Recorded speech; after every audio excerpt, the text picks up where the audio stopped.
Welcome to another episode of the Vets in Real Estate Podcast. I'm your host, Will Curtis, and I am joined by somebody we haven't really talked about much, is a former infantry officer moving into the title world.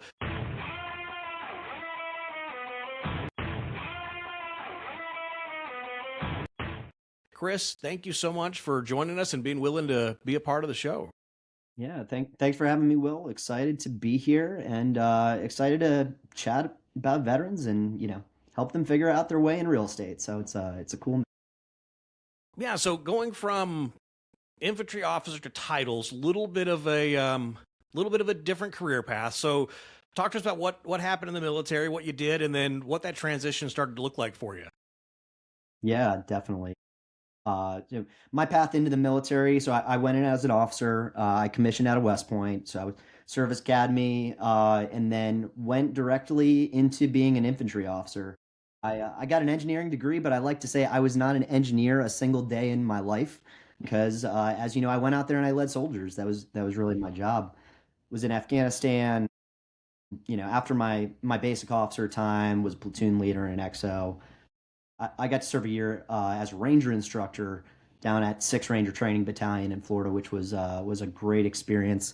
I like to say, the best part of that was getting to put my thumbprint on a future generation of Army combat leaders, which was super rewarding, a lot of fun. But I knew, I was not going to be in the military for the long haul. Did not know exactly what I wanted to do. I think that's probably a common theme you hear from a lot of folks talking about their transition. And so I used school as a way to kind of figure that out. So I decided to go back and get a graduate degree. I got my master's in business, and I thought I just wanted a corporate, relaxed lifestyle where, hey, no more field time, no more deployments, space to be, more of a family guy.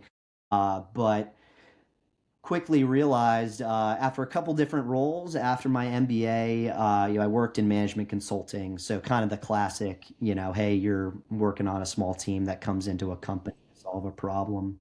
And later, maybe the polar opposite of that experience, which is pretty high burn. I worked for a tech company doing some product and technology work for them, which was a much chiller atmosphere, totally different environment. But I realized, like, hey, I think just the corporate environment was not the best place for me. Realized I wanted a little bit more personal risk, and so I got interested in entrepreneurship. Partnered with a few folks, and eventually a real estate attorney to open our title company, Title Pilot, here in Florida. And ultimately, I kind of fell in love with the title space after doing a more broad business search. So I didn't come into this saying, hey, I want to do title, I want to do real estate. I was more coming at it from the mindset of, I want to be an entrepreneur. I want to grow and build a small business, both take on a little bit more personal risk, hopefully down the line have a little bit personal reward. But the piece that I think was really important to me, and I think, I'm sure some folks have told you something similar about real estate, which is I want to be really close to the value delivery and helping people. So, sometimes in the military, you can feel like a cog in the machine. Certainly in the corporate world, you can feel like that. And man, I had some experiences as a consultant that were like, the question is, okay, we're doing all this big work for, these senior executives, but you don't get to see that value delivered at the end of the day, either to the clients, to the company, because the company is the one who may turn around and execute your plan. And the nice thing about being in real estate is you get to see that value you deliver every day. In my case, I get to sit down at the closing table with first-time home buyers, right? And be the one that actually guides them through that process at the end of the day, where that transaction comes together is super rewarding. So that's a little bit about kind of how I got here, how we got started. We've been in business for about 2 years, but it's been quite a ride. And that's interesting because I you don't hear a lot of folks that are entitled, or the people you do, either the attorney that specializes in real estate goes into title, or it's usually, I hate to say it, it's some terrible real estate agent that really couldn't sell properties and then finds himself in a business development role for for a property. And I don't mean any shade to them. They all do great jobs. I've got 3 or 4 title reps that are absolutely some of my best friends, but it's such a different process where you came completely from the outside and said, here's the business I want to go into. Was there anything outside of the value component that just kind of drew you to title instead of going into maybe brokerage or something else that was in the real estate realm? Yeah, definitely. So, just from a personal level, I grew up around real estate to a degree, and my dad's been a real estate agent for about 20, 30 years. I remember literally sitting at the dinner table and hearing complaints about title companies. You end up hearing a lot of the horror stories of title companies. And if you talk to anybody that has been doing real estate long enough, everybody has a title company horror story. And and part of that is because everything we do is incredibly important. Everything we do is zero defect. And what's funny is, from the outside, you may think, title in the military may not have a lot in common, right? But as you start digging past that surface, you start to see a lot of similarities, right? Attention to detail, you know, public service, right? Personal service, the importance of leadership and ethics and building trust. A lot of those similarities that, I was able to kind of draw a link to my military service. Those stories I joke about my dad, but that also showed, in my mind, a couple of really big needs in the industry, a couple of underserved areas where we could come and offer some new value. So it was really a combination of those two things where I was able to say, hey, this is something I think I could be good at based on some of the competencies that I had built over career in the military and then later on in corporate world, but also, I have a perspective to bring to the title industry. And then partnering with somebody who's done this for over a decade and is a true expert in the field, we realized we had, really all of the recipes to come together and bring something new to. So for our listeners that may have no idea what we're talking about, what in the world actually is title? I think some of us are like, that's where you go close. But like, what does title actually do? What is the whole purpose of title in the real estate transaction?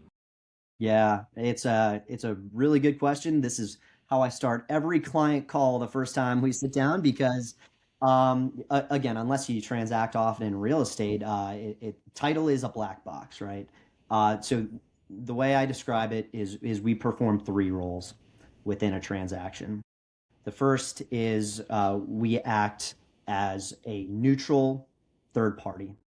This is often you hear other words for it when it comes to finances, which is escrow, right? So we have an escrow account that we will manage as part of the transaction. That's important, right? When you think about we are running through a large transaction, we're talking large dollar values, even if it's not a multi-million dollar commercial property, these tend to be the majority of folks' net worth is their real estate, right?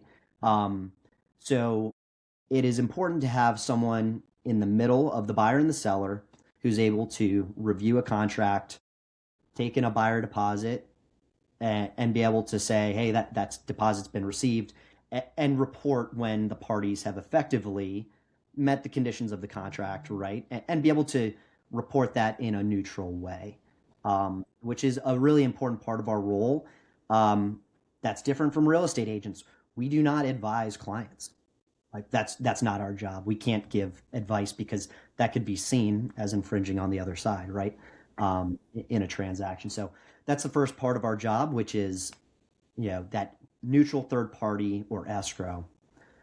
The second part of our job, you mentioned it, is we do the closing. So we draw up closing documents. So we do all the things to contractually affect the transaction properly within the state we're operating. So a lot of what I'm going to talk about is going to be Florida specific because that's the only state we operate in today. But that is the second big part of our role is acting as that closing agent.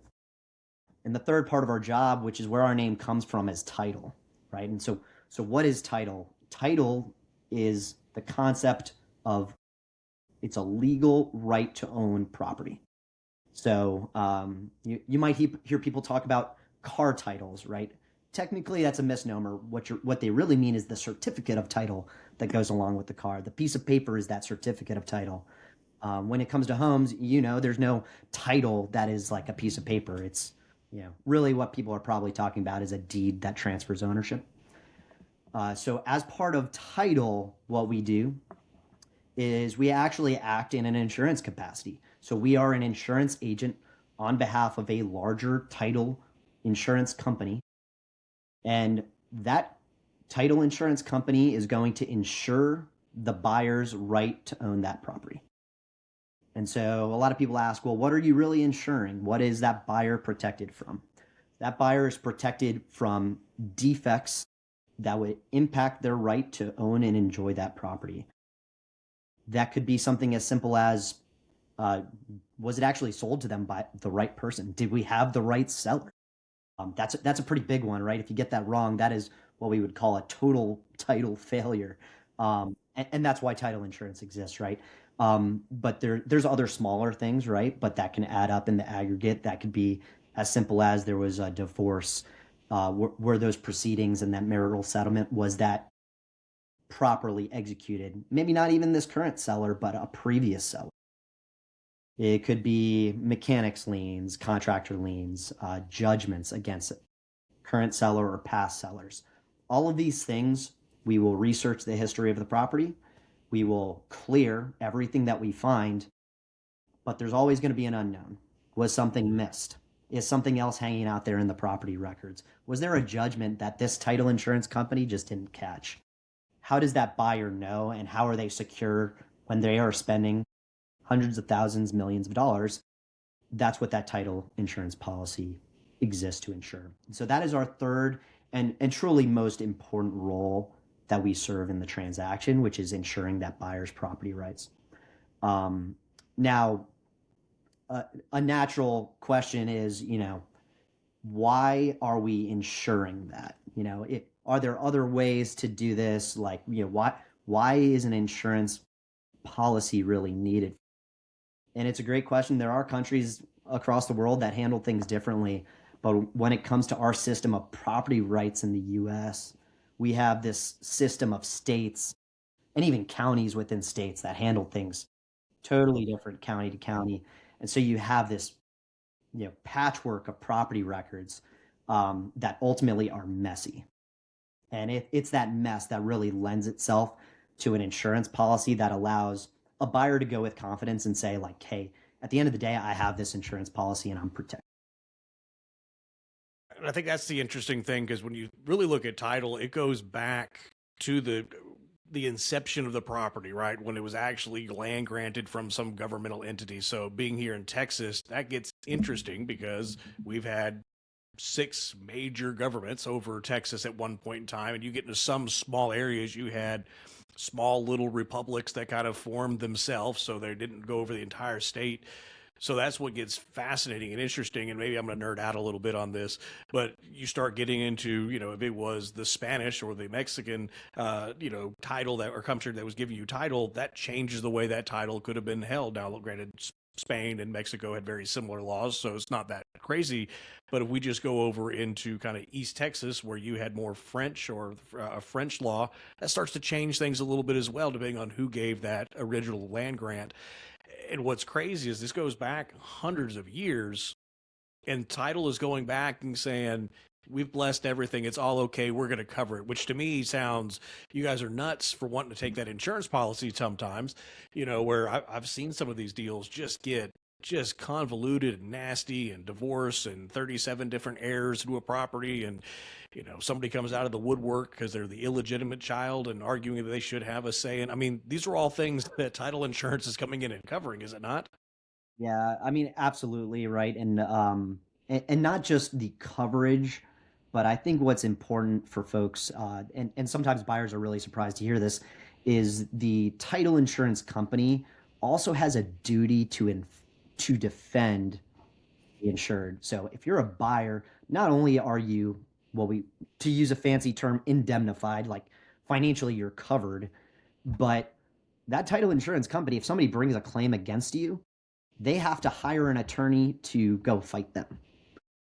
Which, I don't know about you, the average homeowner typically doesn't have, tens of thousands of dollars lying around to put up against a legal fight like that. Or if they do, it's money set aside for a very important other purpose. You know, It's nothing we budget emergency for, fund, right? things like that, right? I of course am biased, right? Because I work in this industry. Title insurance is a really unique financial product. I think it's one of the most misunderstood financial products. But in a lot of ways underpins not just the property rights, but supports our entire economy. When you think of like, hey, real estate tends to be about a third of our GDP in the US, which is like insane when you really think about that, right? What really underpins real estate as a whole is our system of property rights and our ability to transact like quickly and easily. And the only reason we're able to take out mortgages today, transact quickly and easily with a buyer knowing they're protected, is because title insurance exists. And so it's one thing I love about the industry that, hey, we get to be where everything comes together in that transaction. And we're adding some very real value to people's lives, but also kind of in that bigger sense, having a massive impact on our economy. It's huge. So I love it. So, if somebody was interested in getting into title or working the title world, obviously there's the attorney path where you go to law school, you go and do those side of things, and you go and you're kind of doing underwriting and those kind of things. And I know every underwriter doesn't have to be an attorney, but the vast majority Mhm. of them are. Other than that, is there any other kind of certifications, licensing, training that somebody who wanted to come in and be in the title world would have to go through? Definitely. So there's a couple routes you could go. You can kind of go the OJT route where, hey, I'm going to go and I'm going to learn a lot of this by working at a real estate law firm or at a title company and just see a lot of transactions, which is great, to be honest, because the nice thing about title companies, and I would encourage folks who even if they say, hey, I may not be in title my entire life, but I'm interested in real estate and I want to see how transactions are put together. Title companies, I mean, in 2 years, I've probably seen over 250 transactions, right? Like that is very cool to be able to say, like, you get that many reps, but you can do so by working at a law firm as a processor, right? You'll get to see a lot of the nuts and bolts of how everything gets put together. Same thing with a title company. When it comes to professional education, every state is going to be different in terms of what their legal requirements are. I'll speak to Florida. Yeah, the way I got into it is I knew I was partnering with somebody with a lot of depth and expertise. Our real estate attorney, Mark Luzak, who's been doing this for over 12 years. So I could really lean on his depth while I went and I just got my certification so that I could be a licensed title agent. And so in Florida, they have a couple of different formats for that. It's either a 40-hour course, you do it over 5 days, and you just talk nothing but title for 8 hours a day for 5 days, and then you take an exam, and then you are effectively a licensed title agent. You do have to also, in addition to that, get what's called an appointment from an insurance company. Because remember, you are an agent acting on behalf of this larger insurance company. So that means you are writing policies for them, preparing policies for them. So they have to approve you as well. And sometimes they may have some training or even requirements for you. They may say, hey, if you have no background in title and you don't have an attorney you're working with, they may actually limit transaction size that they would allow you to close. Or they may even require you to use some of their internal systems. And so we underwrite with a company called First American Title. If you're around real estate, you'll recognize the name. They actually have a super unique system where they can manage all of the escrow on your behalf, which is a really nice product for somebody that is new to the space to not have to worry about what is probably the biggest risk, which is, and I'm sure we'll talk more about it, wire fraud and having a misdirected wire when you're talking about large wire sizes, right? Hundreds of thousands, millions. So that is one way to get in, is just get licensed and kind of work with your underwriter to see, hey, how can we get you set up? But so much of title is going to be situational. There is a lot to learn in what I would call the edge cases of kind of weird situational things that come up in transactions. How do you handle X, Y, and Z? There's ways to crack that nut in terms of like, hey, having a attorney on retainer that you can, call up and talk to, or, just partnering with a real estate attorney, kind of like I did. Um, but those are some of the ways that you can kind of think about getting into title. Um, what I really like about title for military veterans and or military spouses is 90% of this job can be done remotely. So 90% of our work really can be done behind a computer. And that means you really don't even have to be living in the state you're licensed in necessarily, which when you think about military families picking up in PCSing every couple of years, that flexibility is really nice to be able to offer to a military spouse. And I think that's also why you see a lot of military spouses gravitate to things like loan processing or even closing, right? Because you can pick up and move with it. Um, and that's actually one thing I'm really excited about for our company. We're kind of going on an employee light model. Currently, we use a lot of contract labor, but in the future, I think our hires will absolutely be veterans, spouses, specifically for that reason, right? I think a lot of those competencies are similar to what you see in the military too.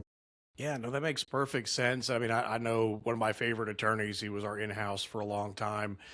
Wanted to just, had some issues come up, went to a title company, was working from home, was able to take care of the kids like they needed and all that kind of stuff. And, it was funny because as we're doing a closing, rarely, but every now and then you'll hear the kid in the background and you're like, hey, you working from home? Oh, yeah, I haven't been in the office in like 3 weeks. Like, oh, okay. Completely able to work around it, completely able to make it happen. And he had a lot of, you know, kind of work life balance a little bit as well, being able to be kind of remote where I forget what he was doing, but they were kind of on a semi vacation. He was working one of the days from the hotel while the kids were doing whatever they're doing, and it was a great opportunity for him. Yeah, it was one of the things that specifically we were looking for when we were assessing different industries to kind of start a business in. Was like, hey, we were kind of designing for the lifestyle we wanted to live, right? You know, I've closed transactions from the middle of a national park, right? I deployed a Starlink and I, literally finished the closing, from a laptop in the middle of Glacier National Park. So I was pretty Rough, proud of that one. That one, rough life. was pretty cool. Yeah, I mean, the downside of it is you do kind of have to always be connected, right? Like that real estate, I always say is like not a 9 to 5. That is one thing where, again, having grown up around it and seeing, kind of my dad deal with the average title company shutting down at 5 p.m., we try to be real partners for real estate agents and lenders and just be there, right? For when those inevitable questions show up where most of their clients, when they finish the workday, right? So, yeah. So let's kind of go down that path a little bit as well. As a real estate agent, what should I be looking for when it's looking at who my preferred title company should be? Obviously, are they going to answer the phone? They can answer questions after 5 o'clock. That would be important. But what should, our listener who's looking to go into the brokerage side of things, how do they choose that trusted title company that they can rely on? Yeah, definitely. I mean, the first piece you kind of hit on it is the communication and the responsiveness. You'll hear that from everybody in the industry, and right, that tends to be the number one most important criteria is like, hey, can I get somebody on the phone, right, to talk about my transaction? I take that one step further. I think when a title company is really crushing it is when they have figured out how to provide the proactive updates before their clients need to reach out, right? Um, this is something I think we inherently learn within the military. It's certainly something that was drilled into me as a management consultant, which is anticipating the needs of others, whether that be kind of your boss, like taking those problems away from them, right? So they don't even really know they have a problem. That is one item that is very hard to do at scale as a title company because just by the economics of it, most title companies tend to run on a lot of transactions. You're talking anywhere 15, 30 or more transactions a month that a single individual might be managing, right? So that becomes difficult. Um, and I'm going to kind of take that even one step further. It is the title company that can then provide the proactive updates, but make it personal to the clients, make it personal to you as a real estate agent, and make your deals feel as important to you as they are to them, right? Because at the end of the day, like, these are the roofs over people's head. They are major investments on the commercial side. If it's, to the real estate agent, this is literally how they're putting food on the table, right? And I think a lot of folks on the title side can sometimes get a little burnt out when you talk about 30 transactions a month. That's doing a closing a day. That's a lot. Um, Sometimes those transactions can feel a little less important to you than it is to your client. But I think it's finding that title partner that really will treat every deal like it's their own. The last piece that I really want to highlight, it's something that we invest heavily in. I mentioned it a little bit earlier, which is protecting clients' funds, particularly when it comes to wire fraud. And hopefully, every professional you work with today now talks about wire fraud as part of the transaction, builds it into email signatures and things like that. Um, I highly recommend finding a title partner that is going a step further to protect clients by providing technology tools or even insurance to protect clients' funds when it comes to wires. Um, there is a little bit of a trap within wire security, which is, hey, we've been doing things a certain way for 20, 30 plus years. We haven't had a wire fraud incident yet. That can make you feel very safe, right? Even if you've done hundreds of transactions. Um, my thesis is that we think we're a lot safer than we actually are right now when it comes to the threat. And all of these are coming from cybersecurity threats. What essentially happens is a bad actor sends a fake email that impersonates a title company, sends fake wire instructions. Sometimes even doctors, the title company's actual wire instructions, they look actually legit, except they have a couple wrong numbers. They'll put in a fake phone number in the email. So even when the client thinks they're doing the right thing, they pick up the phone to call. Well, the problem is they called the number out of a spoofed Yep. email. Yep. This is how clients end up losing hundreds of thousands of dollars. Um, that is a life-changing event for people, not just the clients, but also the professionals involved. That title company is now on the hook because this is other people's money. This is not hey, we started an LLC and had a business loss and we have to close up shop. You are likely personally on the hook for those funds. If you're a professional in that transaction, what typically happens is there's a lawsuit and every professional is named in that lawsuit. I know this because I have a family member that was not party to the lawsuit, but their company was sued and had a major payout. So this stuff happens. It's very, very real. And there are technology tools to help this. Uh, Nothing is a silver bullet. You have to back it up with good, what I would call security hygiene. But for example, we use a tool called Closing Lock that is exceptional in that it is the only tool in the industry I know of that will actually insure clients against loss for wire fraud. Clients have a $2.5 million insurance policy that they don't pay a dime for. We pay for it. That protects their wires, and that includes if buyers are sending us funds too, not even if we're just sending them out. So look for things like that because my thesis is the problem in the industry is going to get worse before it gets better, especially with AI making it more much cheaper for these bad actors to act here. No, those are all great hints, and I can at least tell personally from the wire fraud side, we were having a closing, and I knew the title rep. That was the only thing that saved us the transaction. We knew the title folks that were there. Her name was Christine, but she went by Chris. Her signature block always said Chris and her last name. And for whatever reason, and if you look at her email, it was Christine, whatever at, whoever.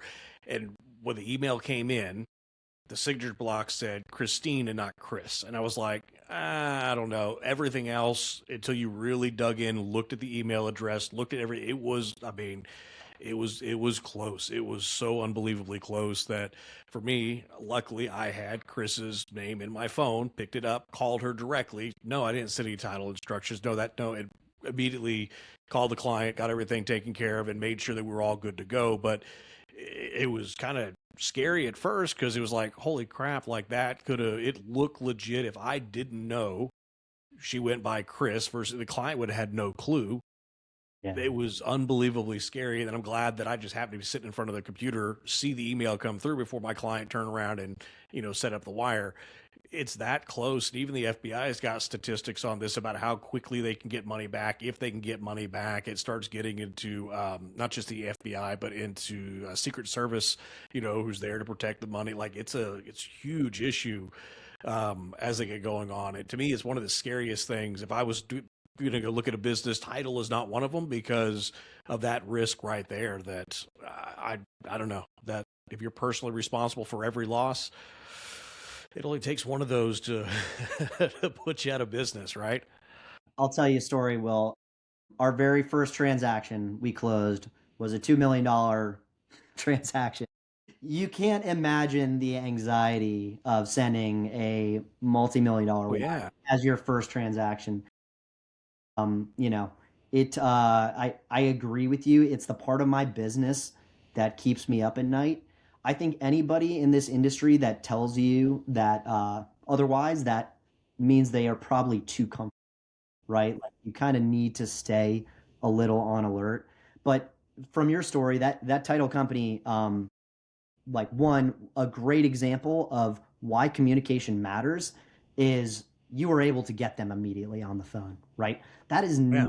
that is not the case, and not even just to pick on the title industry, but a lot of other businesses, right? Like, sometimes you don't get people on the phone. But this is why it matters in title is if you don't have a responsive or communicative title company, there are stories out there where buyers, receive instructions, tried to call, they actually called the right number but didn't get anybody, and they thought, well, it's probably fine, sent the funds, and those funds were lost, right? So, yeah, it's a huge problem in the industry. We do a couple of unique things, like I mentioned, with closing lock, and there's ways that we mitigate our risk, not just with insurance, but we actually, use a third party not insurance, excuse me, but disbursement process where we have further protection as a company for ourselves. Because you're right. After doing that for over a year and a half of sending wires, I just decided I wanted to be able to sleep a little bit better. Didn't want the personal risk of being the one Yeah. sending on a wire every day. Thankfully, we were able to modify kind of our business structure to do that. But yeah, it's a very real risk, and I think the lesson for folks that are thinking about real estate going into it, or even those agents and brokers out there who might be listening, is the time to think about security with wires is not when it's time to send the wire. That really needs to be kind of a conversation at the beginning of the transaction, and or when you're thinking about your title partner you're selecting. Makes perfect sense. So as we start to kind of wrap things up now, you've been out for a few years now. You've had a couple of ventures. If you were to go back and talk to the Chris who's getting ready to get out of the service and knowing what you know now, is there anything that you would have done differently or some advice that you would give yourself knowing what you know now? Yeah, it's a tough question, right? Because it's naturally a question of would I go back and change anything? And I can't say that I would because we're the product of all of our experiences, right? Sure. Even the negative experiences, those consulting projects that were pure hell, where you're up at 2 in the morning waiting on a senior managing director to get on and review, and you're just waiting for like an answer. But you learn something even from those negative experiences. I think I would say be willing to take on a little bit more personal risk earlier in my professional journey. When it comes to career in the military, like there isn't that much career risk when your trajectory is pretty laid out, right? Like these are the steps. This is what it looks like if you stick around 20 years. Um, outside the military, you get a lot more freedom to design what that looks like. And I do think a lot of folks coming out of the military kind of do want more of that lifestyle of being an entrepreneur where you're wearing multiple hats because in some ways that's what our jobs were like in the military where it's hey we just get things done. That's kind of what an entrepreneur does, right? Wear a lot of different hats.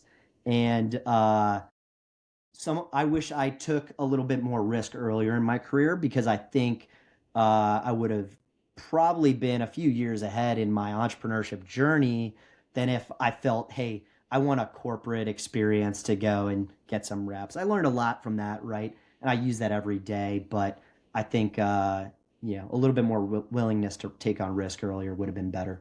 So I'd encourage folks to consider that at least.